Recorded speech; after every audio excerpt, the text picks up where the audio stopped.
नमस्कार दोस्तों, GS recipe के यूट्यूब चैनल पर आपका स्वागत है। आज हम सल्तनतकालीन साहित्य एवं साहित्यकार के बारे में बात करेंगे। यह इसका भाग 1 होगा। भाग 2 जो है फर्दर अगली वीडियो में अपलोड कर दिया जाएगा। तो वीडियो की शुरुआत करते हैं। पहला क्वेश्चन बोल रहा है कि निम्नलिखित में से किस स्रोत से हमें सिंध का विस्तृत वृत्तांत प्राप्त होता है। तो किससे हमें ये चीज़ प्राप्त होती है? ये हमें प्राप्त होता है चचनामा से। Option number D is the right answer. इसके बारे में महत्वपूर्ण तथ्य जान लीजिए। महत्वपूर्ण तथ्य यह है कि अरबों के सिंध विजय का जो विस्तृत उल्लेख है वो चचनामा नामक ग्रंथ में मिलता है। चचनामा जो है वह मूल रूप से अरबी भाषा में लिखी गई है। कौन सी भाषा में? अरबी भाषा में लिखा गया है। यह मोहम्मद बिन कासिम के अभियानों, नाम नोट कर लीजिएगा, मोहम्मद बिन कासिम, इनके अभियानों के तथा उनके शासन प्रबंध आदि के संबंध में एक प्रमाणिक स्रोत माना जाता है। ये जो चचनामा है यह एक अज्ञात लेखक, मतलब लेखक के बारे में हमें पता नहीं है कि किसने इसको लिखा है। बाद में एक विद्वान है जिनका नाम था अबू बकर कूफ़ी। जिनका क्या नाम था? अबू बकर कूफ़ी। इन्होंने नासिरुद्दीन कुबाचा के समय में इसका किस में अनुवाद करवाया? इसका फ़ारसी में अनुवाद करवाया। इसका फ़ारसी में अनुवाद कराया। तो इस क्वेश्चन का जो सही जवाब है वह है option number D is the right answer. अगले क्वेश्चन की ओर बढ़ते हैं। अगला क्वेश्चन क्या है? अगला क्वेश्चन बोल रहा है कि शाहनामा के लेखक कौन है? शाहनामा के जो लेखक हैं उनका नाम है Ferdowsi. Option number B is the right answer. इसके बारे में महत्वपूर्ण तथ्य जान लीजिए कि फिरदौसी जो हैं यह महमूद गजनबी के शासन से संबंधित था और फिरदौसी को महमूद के प्रत्येक छंद की रचना के लिए एक सोने की मुहर देने का वादा किया, किंतु बाद में मना कर दिया। बाद में दरबार में अपमान किए जाने के कारण इसने जो है वह आत्महत्या कर ली। और फिरदौसी को, ये जो नाम है फिरदौसी, इसको पूर्व का होमर भी कहा जाता है। पूर्व का होमर यानी कि फ़ारसी का होमर, ये दोनों नाम याद रखिएगा। फ़ारसी का होमर और पूर्व का होमर, यह दोनों कहा जाता है। ठीक है। इस क्वेश्चन का जो सही जवाब है वह है option number B is the right answer. अगले क्वेश्चन की ओर बढ़ते हैं। अगला क्वेश्चन बोल रहा है कि अल बरूनी जो है वो किसके दरबार से संबंधित था? अल बरूनी जो था वह महमूद गजनबी के दरबार से रिलेटेड था। Option number A is the right answer. इसके बारे में महत्वपूर्ण तथ्य जान लीजिए। महत्वपूर्ण तथ्य यह है कि जो अल बरूनी था, अल बरूनी महमूद गजनबी के दरबार का एक विद्वान था और अल बरूनी जो है वह महमूद गजनबी के भारत विजय से पूर्व वह एक विद्वान तथा राजनायिक के रूप में खीवा वंश के जो अंतिम शासक थे जिनका नाम था ख्वारिज्म शाह, इसकी सेना में ये था। जब महमूद गजनबी भारत पर आक्रमण किया तो अल बरूनी भी उसके साथ आया था और भारत को लूटने के बाद महमूद गजनबी ने अपनी सेना के साथ गजनी लौट गया। लेकिन जो अल बरूनी जो है वह कई वर्षों तक भारत में ही रुका और भारत देश के विभिन्न भागों का भ्रमण भी किया तथा हिंदुओं की भाषा, धर्म एवं दर्शन का अध्ययन किया तथा पुराणों का अध्ययन करने वाला पहला मुसलमान बन गया। कौन? पहला मुसलमान जो है यह बन गया। कौन? अल बरूनी। और अल बरूनी ने ही अरबी भाषा में किताब उल हिंद, ये काफ़ी इम्पोर्टेंट नाम है, याद रखिएगा, किताब उल हिंद की रचना जो है वह इसी ने करी थी। किसने? अल बरूनी ने ही करी थी। और किताब उल हिंद जो है वो तत्कालीन इतिहास का महत्वपूर्ण स्रोत माना जाता है। इस पुस्तक में भारत के भूगोल, भारत के विज्ञान, भारत के गणित, भारत के इतिहास, भारत के खगोल और भारत के दर्शन के बारे में वर्णन किया गया है। और यह जो पुस्तक है, कौन सी? किताब उल हिंद जो पुस्तक है यह 11वीं सदी के भारत का दर्पण कहलाती है। 11वीं सदी के भारत का दर्पण जो है इसी बुक को कहा जाता है। किसको? किताब उल हिंद को ही कहा जाता है। और अल बरूनी के लेखन में धर्मनिरपेक्षता का अभाव दिखता है। और अल बरूनी के बारे में और जानना चाहें तो इसका जो जन्म था वह 973 ईस्वी में खीवा नामक स्थान पर, जो कि मध्य एशिया का एक भाग है, मध्य एशिया का एक भाग है, यहाँ पर हुआ था, जो उस समय खरिज्म कहलाता था। उस जगह का नाम खरिज्म था। और किताबुल हिंद का जो अंग्रेजी भाषा में अनुवाद है वह सचाऊ ने Al Biruni India an account of the religion नाम से किया है। इसका हिंदी अनुवाद जो है वह रजनीकांत शर्मा जी ने इसका हिंदी अनुवाद किया है। और ब्रह्मगुप्त के ब्रह्म सिद्धांत के बारे में, वराह मिहिर के वृहत संहिता के बारे में, कपिल के सांख्य तथा पतंजलि के योग आदि रचनाओं का जो उल्लेख है वह इसमें किया गया है। तो इस क्वेश्चन का जो सही जवाब था वह क्या था? वह था option number A is the right answer. अगले प्रश्न की ओर बढ़ते हैं। अगला प्रश्न क्या है? अगला प्रश्न बोल रहा है कि अल बरूनी द्वारा लिखित भारत का वृत्तांत जो है वह किस में मिलता है? जो भारत का जो वृत्तांत है वह किताबुल हिंद में मिलता है। Option number A is the right answer. अगले क्वेश्चन की ओर बढ़ते हैं। अगला क्वेश्चन क्या है? अगला क्वेश्चन बोल रहा है कि अल बरूनी की किताबुल हिंद किस भाषा में लिखी गई थी? तो यह जो लिखी गई थी यह अरबी भाषा में लिखी गई थी। Option number A is the right answer. अगले प्रश्न की ओर बढ़ते हैं। अगला प्रश्न क्या बोल रहा है? अगला प्रश्न है कि अल बरूनी ने क्या किया था? अल बरूनी ने भारत और भारतवासियों का वर्णन किया था अपनी किताब किताबुल हिंद में। Option number B is the right answer. अगले प्रश्न की ओर बढ़ते हैं। अगला प्रश्न क्या बोल रहा है? अगला प्रश्न बोल रहा है कि पुराणों का अध्ययन करने वाला पहला मुसलमान कौन था? तो पहला मुसलमान कौन था? अल बरूनी था। Option number B is the right answer. अगले क्वेश्चन की ओर बढ़ते हैं। अगला क्वेश्चन है किताबुल हिंद रचना के प्रसिद्ध लेखक का क्या नाम था? तो इसके लेखक का क्या नाम था? अल बरूनी था। इसके लेखक का नाम था Al Biruni. Option number C is the right answer. अगले क्वेश्चन की ओर बढ़ते हैं। अगला क्वेश्चन क्या बोल रहा है? अगला क्वेश्चन है कि वह मुस्लिम लेखक कौन था जिसने भगवत गीता, पुराण, वराह मिहिर, ब्रह्मगुप्त का अध्ययन करने के बाद तुलनात्मक धर्म में रुचि दिखाई है? तो वह कौन था? वह था Al Biruni. Option number B is the right answer. अगले क्वेश्चन की ओर बढ़ते हैं। अगला क्वेश्चन क्या है? अगला क्वेश्चन बोल रहा है कि निम्नलिखित कथनों में से कौन अल बरूनी के संबंध में सही नहीं है? पहला कथन है वह एक धर्मनिरपेक्ष लेखक था। नहीं, गलत बात है, वह धर्मनिरपेक्ष लेखक नहीं था। Option number A is the right answer. अगले क्वेश्चन की ओर बढ़ते हैं। अगला क्वेश्चन क्या है? अगला क्वेश्चन में बता रहा है कि इसमें से कौन सा सही सुमेलित है, ये आपको बताना है। तो इसमें से जो सही सुमेलित है वह है option number D is the right answer.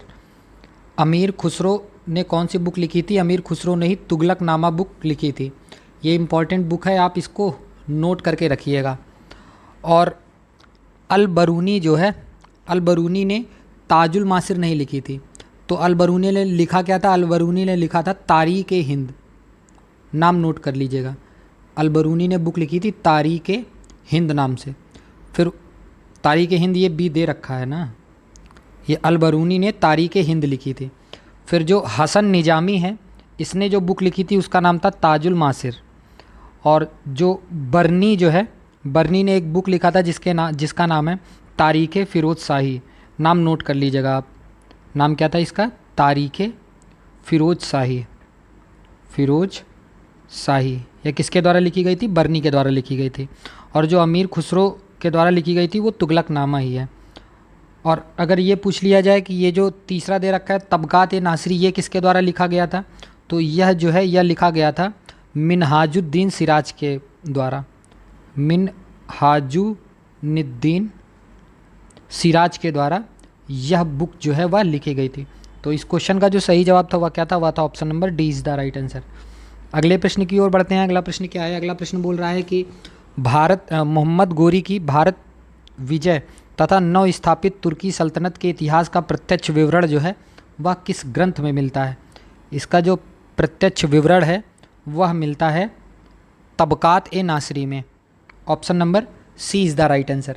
इसके बारे में महत्वपूर्ण तथ्य जान लीजिए। महत्वपूर्ण तथ्य यह है कि तबकात ए नासरी जो पुस्तक है, तबकात ए नासरी जो पुस्तक है, यह मिनहाज उस सिराज के द्वारा रचित है। इस पुस्तक में मोहम्मद गोरी की भारत विजय तथा नव स्थापित तुर्की सल्तनत के इतिहास का प्रत्यक्ष विवरण जो है वह दिया गया है। और तबकात ए नासरी पुस्तक जो है वह गुलाम वंशी शासक जिनका नाम था नासिरुद्दीन महमूद, यह पुस्तक जो है यह इनको एक तरीके से समर्पित है। उन्होंने अपनी रचना में आदि से प्रारंभ करके नासिरुद्दीन महमूद के शासनकाल के 14वें वर्ष तक ले आए थे। और यह जो रचना, यह जो बुक है, यह 23 अध्यायों में विभक्त है, जिसमें वे विभिन्न क्षेत्रों के विभिन्न राजवंशों का अलग अलग विवेचन करते हैं। और बिहार पर बख्तियार खिलजी के हमले का, बिहार पर किसका? बख्तियार खिलजी के हमले का पहला विवरण जो है वह तबकात ए नासरी से ही हमें प्राप्त होता है। तो इस क्वेश्चन का जो सही जवाब है वह है option number C is the right answer. अगले क्वेश्चन की ओर बढ़ते हैं। अगला क्वेश्चन क्या है? अगला क्वेश्चन बोल रहा है कि मिनहाज उस सिराज किन शासकों के समकालीन था? यह जो था यह दास वंशीय शासकों के समकालीन था, मतलब गुलाम वंशीय शासकों के। Option number A is the right answer. अगले प्रश्न की ओर बढ़ते हैं। अगला प्रश्न क्या है? अगला प्रश्न बोल रहा है कि तबकात ए नासरी, इसके लेखक कौन है? तबकात ए नासरी के जो लेखक है उनका नाम है मिनहाज उस Siraj. Option number A is the right answer. अगले क्वेश्चन की ओर बढ़ते हैं। अगला क्वेश्चन क्या है? अगला क्वेश्चन बोल रहा है कि बिहार पर बख्तियार खिलजी के हमले का पहला विवरण जो है हमें कहाँ से प्राप्त होता है? तो पहला विवरण जो है हमें प्राप्त होता है वह तबकात ए नासरी से प्राप्त होता है। Option number B is the right answer. अगले क्वेश्चन की ओर बढ़ते हैं। अगला क्वेश्चन बोल रहा है कि तुर्कों के शासनकाल की राजकीय भाषा जो है वह क्या थी? तो इनके शासनकाल की जो राजकीय भाषा थी वह थी फारसी। Option number B is the right answer. तुर्कों के शासनकाल में भारत की जो राजकीय भाषा थी वो फारसी थी। यह जो है तुर्की मिश्रित अरबीकृत फारसी थी। यह प्रशासन के साथ साथ उच्च वर्गों की भी भाषा थी और तुर्क शासकों के राजत्व में परंपरा तत्व फारस से आया था। उन्होंने राजत्व की परंपराओं व विचारों को भी अपनाया था। तो इस क्वेश्चन का जो सही जवाब है वह है option number B is the right answer. अगले क्वेश्चन की ओर बढ़ते हैं। अगला क्वेश्चन क्या है? अगला क्वेश्चन बोल रहा है कि दिल्ली सल्तनत द्वारा किस भाषा को संरक्षण दिया गया था? तो दिल्ली सल्तनत के द्वारा फारसी भाषा को जो है वह संरक्षण दिया गया था। Option number D is the right answer. अगले क्वेश्चन की ओर बढ़ते हैं। अगला क्वेश्चन क्या है? अगला क्वेश्चन बोल रहा है कि तूती ए हिंद अमीर खुसरो का जो है वह जन्म कहाँ पर हुआ था? इसका जो जन्म है वह पटियाली में हुआ था। Option number C is the right answer. अब अमीर खुसरो के बारे में आप हेडिंग डालिए और कुछ महत्वपूर्ण तथ्य जो हैं वह लिख लीजिए, क्योंकि ये बहुत पूछा जाता है। अमीर खुसरो, जिसका एक लोकप्रिय नाम तूती ए हिंद था, ये भी इम्पॉर्टेंट है, नोट कर लीजिएगा। जिसका लोकप्रिय नाम तूती ए हिंद था, इसका मतलब होता है हिंदुस्तान का तोता, इसका एक और नाम था। इसका जो जन्म था वह 1253 ईस्वी में उत्तर प्रदेश के एटा ज़िले में स्थित पटियाली नामक स्थान पर हुआ था। और अमीर खुसरो जो है वह दिल्ली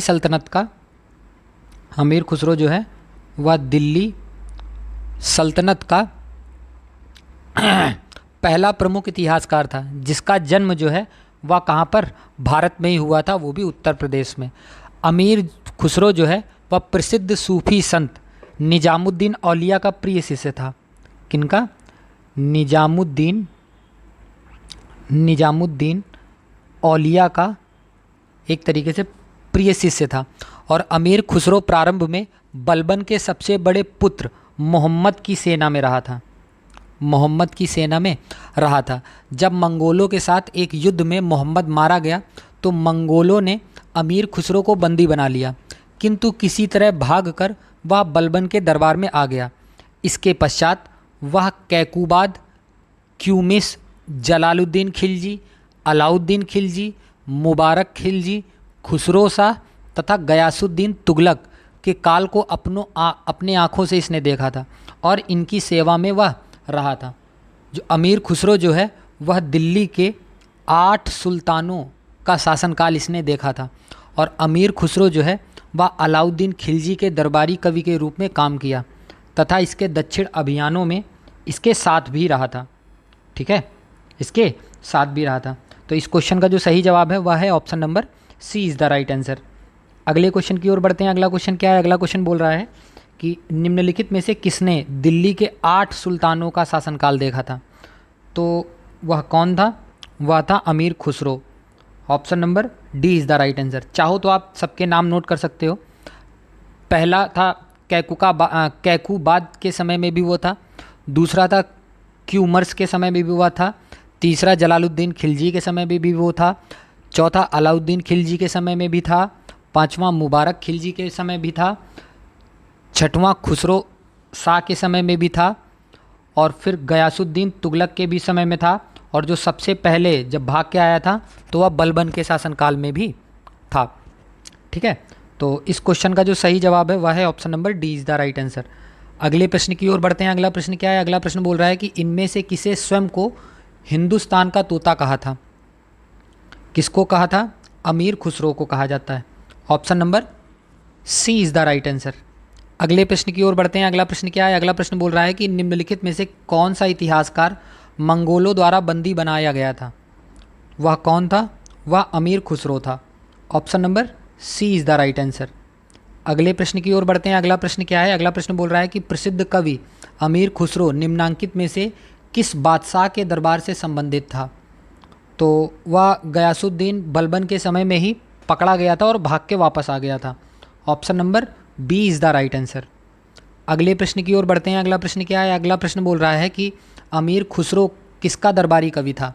अमीर खुसरो जो है वह अलाउद्दीन खिलजी का भी दरबारी कवि था। Option number B is the right answer. अगले प्रश्न की ओर बढ़ते हैं। अगला प्रश्न क्या है? अगला प्रश्न बोल रहा है कि निम्न में से किसे हिंदी खड़ी बोली का जनक माना जाता है? तो हिंदी खड़ी बोली का जो जनक है वह अमीर खुसरो को ही माना जाता है। Option number A is the right answer. और हिंदी खड़ी बोली का जो जनक है वह अमीर खुसरो को माना जाता है। खुसरो की हिंदवी रचनाओं की जो भाषा है वह ठेठ खड़ी बोली तथा ब्रज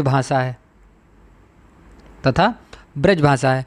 खुसरो ने ठेठ खड़ी बोली का प्रयोग जो है वह पहेलियों, मुकरियों आदि के रूप में किया है और अमीर खुसरो प्रथम मुस्लिम कवि था जिसने हिंदी शब्दों का खुलकर प्रयोग किया था। और अमीर खुसरो जो था वह काव्य विभक्ति के रूप में उर्दू और हिंदी का प्रयोग करने वाला प्रथम कवि भी था।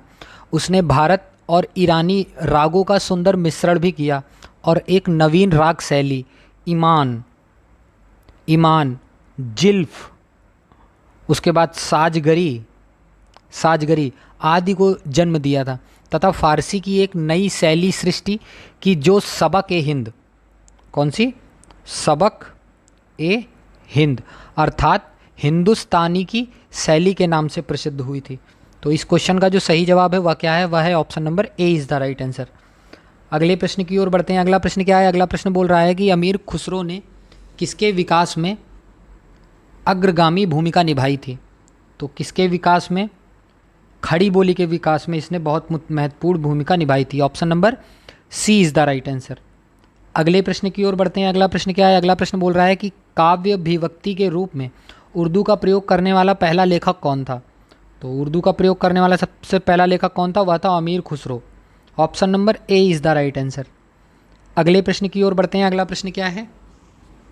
अगला प्रश्न बोल रहा है कि फारसी कविता का भारतीयकरण करने वाला प्रथम कवि कौन था? तो भारतीयकरण करने वाला प्रथम कवि कौन था? वह था Amir Khusrau. Option number B is the right answer. अगले प्रश्न की ओर बढ़ते हैं। अगला प्रश्न क्या है? अगला प्रश्न बोल रहा है कि नई फारसी काव्य शैली सबक ए हिंदी अथवा हिंदुस्तानी शैली के जो जन्मदाता हैं वह किसको माना जाता है? वह अमीर खुसरो को माना जाता है। Option number D is the right answer. अगले प्रश्न की ओर बढ़ते हैं। अगला प्रश्न क्या है? अगला प्रश्न बोल रहा है कि निम्न में से किसने आशिका, और सारे रचनाओं के नाम याद रखिएगा, एक रचना है आशिका, फिर है नूह सिपिहर, फिर उसके बाद है किरान उस सादेन, फिर उसके बाद है खजाइन उल फुतूह, इसकी जो ये सब रचनाएं जो हैं ये किसने करी थी? यह करी थी अमीर खुसरो ने। Option number C is the right answer. इसके बारे में कुछ महत्वपूर्ण तथ्य जान लीजिए। जो सबसे पहले हम जानते हैं किरान उस सादेन के बारे में। यह जो रचना है यह 1289 ईस्वी में रचित खुसरो की पहली मंसनवी कहानी है। यह कैकूबाद के यह जो एक राजा था ना कैकूबाद के आदेश पर लिखी गई थी। इसमें बंगाल के सूबेदार बुगरा खां, किसका? बुगरा खां तथा उसके पुत्र और दिल्ली के सुल्तान कैकूबाद की अवध में भेंट का वर्णन किया गया है। फिर दूसरे नंबर पे आता है आपका एक नाम है मिफ्ताह उल फुतूह। इसके बारे में नोट करिएगा। इसमें मलिक छज्जू के विद्रोह का दमन और जलालुद्दीन खिलजी के सैनिक अभियानों का वर्णन किया गया है। फिर उसके बाद रचना है आशिका में नोट कर लीजिएगा। इसमें गुजरात के राजा कर्ण की पुत्री देवल देवी और अलाउद्दीन खिलजी के पुत्र जिसका नाम खिज्र खां था, उनके प्रेम का वर्णन किया गया है तथा अलाउद्दीन खिलजी के गुजरात अभियान का भी वर्णन जो है वह इसमें आशिका में इसका किया गया है वर्णन। इसकी रचना जो है वह खिज्र खां के आदेश पर की गई थी।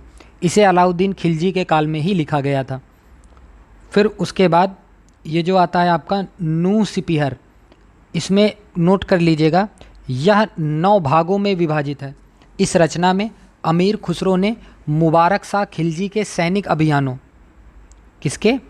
मुबारक शाह खिलजी के सैनिक अभियानों के साथ ही साथ भारत की जलवायु, प्रकृति, पशु पक्षी आदि का सुंदर वर्णन जो है वह किया गया है। और नूर सिपिहर में ही भारत को धरती का स्वर्ग कहा गया है। भारत को धरती का स्वर्ग जो है वह कहा गया है। किसके द्वारा? अमीर खुसरो के द्वारा। फिर उसके बाद अमीर खुसरो की ही एक और रचना है जिसका नाम है तुगलकनामा। जिसका नाम क्या है? जिसका नाम है तुगलकनामा। यह जो रचना है यह अमीर खुसरो की अंतिम रचना है। कौन सी? अंतिम रचना है। इसमें गयासुद्दीन तुगलक द्वारा दिल्ली के सिंहासन प्राप्त करने का जो है वर्णन जो है वह किया गया है। तो इस क्वेश्चन का जो सही जवाब था वह क्या था? वह था option number C is the right answer. अगले प्रश्न की ओर बढ़ते हैं। अगला प्रश्न क्या है? अगला प्रश्न बोल रहा है कि इनमें से कौन सी रचना अमीर खुसरो की नहीं है? वह कौन सी रचना है जो अमीर खुसरो की नहीं है? उसका नाम है Tahqiq-e-Hind. Option number B is the right answer. Option number B is the right answer. अगले प्रश्न की ओर बढ़ते हैं। अगला प्रश्न क्या है? अगला प्रश्न बोल रहा है कि निम्नलिखित में से किसकी रचना जो है वह अमीर खुसरो ने नहीं की है? किसकी रचना नहीं की है? ताजुल मासिर की रचना जो है वह अमीर खुसरो ने नहीं की है। Option number D is the right answer. बाकी के बारे में मैंने बताया। खजाइनुल फुतूह अमीर खुसरो की है, तारीख-ए-इलाही अमीर खुसरो की है, तुगलकनामा जो अंतिम रचना है वो भी अमीर खुसरो की है। इस क्वेश्चन का सही जवाब है option number D is the right answer. अगले प्रश्न की ओर बढ़ते हैं। अगला प्रश्न क्या है? अगला प्रश्न है कि अमीर खुसरो ने किसके आदेश पर अपनी प्रसिद्ध मनसवी आशिका जो है वह लिखी थी? तो यह आदेश दिया था अलाउद्दीन खिलजी के पुत्र खिज्र खां ने लिखने को बोला था। Option number B is the right answer. इसमें इसकी प्रेम कहानी जो है वह बताई गई है। ऑप्शन नंबर बी जो है इसका सही जवाब है। अगले प्रश्न की ओर बढ़ते हैं। अगला प्रश्न क्या है? अगला प्रश्न बोल रहा है कि अमीर खुसरो ने अपनी प्रसिद्ध मनसवी यासिका किसके शासनकाल में लिखी थी? तो मैंने बताया था यह अलाउद्दीन खिलजी के शासनकाल में लिखी थी। Option number A is the right answer. अगले प्रश्न की ओर बढ़ते हैं। अगला प्रश्न क्या है? अगला प्रश्न बोल रहा है कि निम्नलिखित फारसी कवियों में से किसने अपनी कविता में भारतीय पर्यावरण का चित्रण किया है? तो वह कौन था? एक ही आदमी है, वह कौन था? वह था Amir Khusrau. Option number B is the right answer. और आज के अंतिम प्रश्न की ओर बढ़ते हैं। अंतिम प्रश्न है कि अमीर खुसरो जो है वह कौन था? वह एक कवि भी था, वह एक इतिहासकार भी था, वह एक संगीतज्ञ भी था। तो इस प्रश्न का जो सही जवाब हो जाएगा वह क्या हो जाएगा? वह हो जाएगा option number D is the right answer. इस वीडियो की अगर आपको पीडीएफ चाहिए तो डिस्क्रिप्शन में दिए गए टेलीग्राम लिंक पे जाके आप इसकी फ्री ऑफ कॉस्ट पीडीएफ जो है वह डाउनलोड कर सकते हैं। और अगर इसमें कोई सजेशन देना हो तब भी कमेंट सेक्शन में लिख के आप बता सकते हैं। और कोई नई सीरीज स्टार्ट करनी हो जिस सब्जेक्ट में आपको प्रॉब्लम आ रही हो तो वो भी कमेंट सेक्शन में लिख के बता सकते हैं। उसके लिए भी प्रयास किया जाएगा कि वो सीरीज स्टार्ट कर दी जाए। तो चैनल को सब्सक्राइब करिए, वीडियो को लाइक करिए। धन्यवाद।